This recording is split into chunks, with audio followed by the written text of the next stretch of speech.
and welcome to The Take. I'm Elizabeth Wagmeister. And I'm Clayton Davis, and we're here to give you our take on some of the week's biggest stories. Clay and Wags back together again. I'm back from New York. Welcome back. We have so much to talk about because according to your Twitter and your Instagram, you were at a different movie premiere every single night. I can't wait to get your take on all the buzz on these films. And I have to update you on the Free Britney case because I was at the courthouse this week.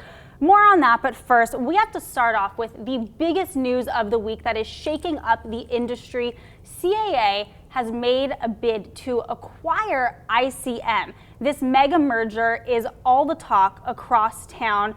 This is big news. If this is approved by regulators, this means that the big four will officially be the big three. Of course, in the industry, it's been WME, CAA, UTA, and ICM. ICM was seen as kind of number four, the smallest of these big four. And now with CAA acquiring, it'll be huge. There's a lot of questions, and this came as a big surprise. In fact, the deal was closed literally an hour before it was announced. So people in the agencies were shocked to hear about this, but I'm curious, what do you think that this means for the industry as a whole and also for talent representation? Yeah, I think this really highlights something that we saw a few months ago when Amazon announced purchasing MGM. We're seeing this kind of monopoly effect happening all over the industry. Makes a lot of people feel uncomfortable. When it comes to the talent agencies, they run the show. So going from 4 to 3 does limit the options for stars, for talent to find representation. And as new up-and-comers come through the business, are they going to be able to find the right avenues for themselves? There's a lot of questions still there, but it was shocking because no one saw it coming. Yeah, and I think you're absolutely right that this does just speak to the consolidation that we're seeing across the entire industry. You mentioned Amazon, of course. A few years ago, there was Disney and Fox. More recently, with AT&T, the consolidation with Discovery. I mean, this is happening across the industry, and it is a little scary. But I think for talent representation, I wonder what this means for the clients. Is there a fear that these agencies get too big? Of course, they say it brings more opportunity to their clients because they have more resources, but how big is too big? Yeah, we'll find out shortly, but go to bigger things. The New York Film Festival just kicked off, where Joel Coen's The Tragedy of Macbeth from A24 and Apple Original Films has premiered, starring Denzel Washington, Frances McDormand. It opened the festival to outstanding reviews. Also at the festival, we got looks at Benedetta, new film from Paul Verhoeven, which didn't exactly bring warm feelings as protesters were outside, Christian protesters, as well as the film Titan, which won the Palme d'Or at Cannes earlier this summer. So let's look at this, where we are, because we're way through the season at this point. Denzel Washington, my prediction, is there. He is going to be nominated for Best Actor. He is going to be a great challenger in Best Actor to contenders we've already seen, like Will Smith in King Richard, Peter Dinklage in Cyrano. More so, Benedetta, the new Paul Verhoeven movie, is as graphic and shocking as you would think a Paul Verhoeven movie to be. This is the guy who did RoboCop and Showgirls. I mean, you put that together, you have Benedetta in some way. But where we are now at this point in the season is we have a lot of contenders, maybe too many, because the first half of the year was very, very limited in the amount of films that would look to make a Best Picture play. But we have Belfast, we have Dune that is premiering at festivals, we have Spencer, Kristen Stewart, a lot of moving pieces, still early. And then New York Film Festival is now going to move to Power of the Dog next as its centerpiece, and then closing with Parallel Mothers with Penelope Cruz.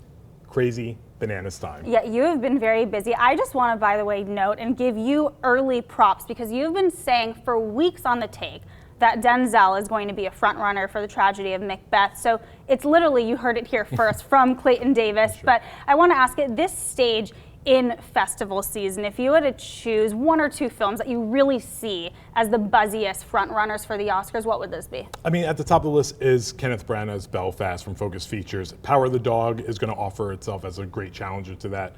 Films that have lost some buzz over the coming weeks, Coda from Apple Original Films, very strong movie, and it actually does very well in a field of 10, but it opened in August. it feels like it was 10 years ago at this point. So it's gonna have to make a little bit of a revival. And then some of those early animated feature contenders like Luca or Mitchell's also making a play. Okay, lots to talk about, but you're always on top of it. We will be talking about this for weeks and months to come, but right now we have to talk about Free Britney because it actually finally seems like it is time to free Britney. This week I was at the courthouse for the biggest hearing to date in pop star Britney Spears' case, in huge monumental news for her. Her father, Jamie Spears, has officially been suspended from the conservatorship that she has been under for 13 years. I have to get your take on this because I know that you are very passionate about the treatment of Britney Spears in this controversial conservatorship. I think this highlights one interesting point that I want to make. Britney Spears, what's happening to her is grotesque, it's horrible. She has resources, she has fan base that is speaking up for her. How many more women, people are under that same type of scrutiny, guidelines, like being held prisoner, and we don't know about it? How many people are out there that are trying to break free from under this thumb of rule just because of reasons?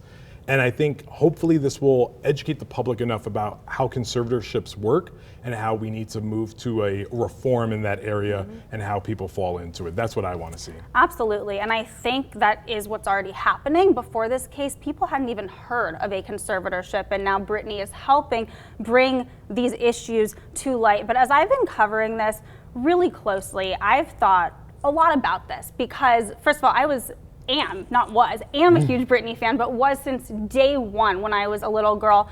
And Britney, just her whole life, she has given so much, right? Like, she gave away her childhood to seek her dream of fame. She's given away so much money because she's one of the most top-selling, lucrative stars of all time. And then, you know, she's given us so much entertainment through her art, the best music videos, the best performances, the best costumes. And while she's been giving, the world has just been taking from her, right? Everything has been taken away from her. This is such a grave injustice and a loss of her life. But Britney, I just have to say, your life is back. The next hearing is November 12th, and it is expected that this conservatorship is finally going to be terminated. Take your life back. Don't waste another second. We are all rooting for you. Absolutely. And this brings us now to the final point, which is the Hollywood Foreign Press Association. They have finally announced their new membership. About 20 new members will join the ranks of the Golden Globes. They have been under a lot of scrutiny the last few months. It started with them, the revelation to the public that they had 0 black members.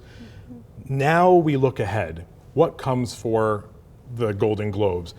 NBC has canceled the show for this year, but have they really? Like, can they renege on that? Can they put a show together in time?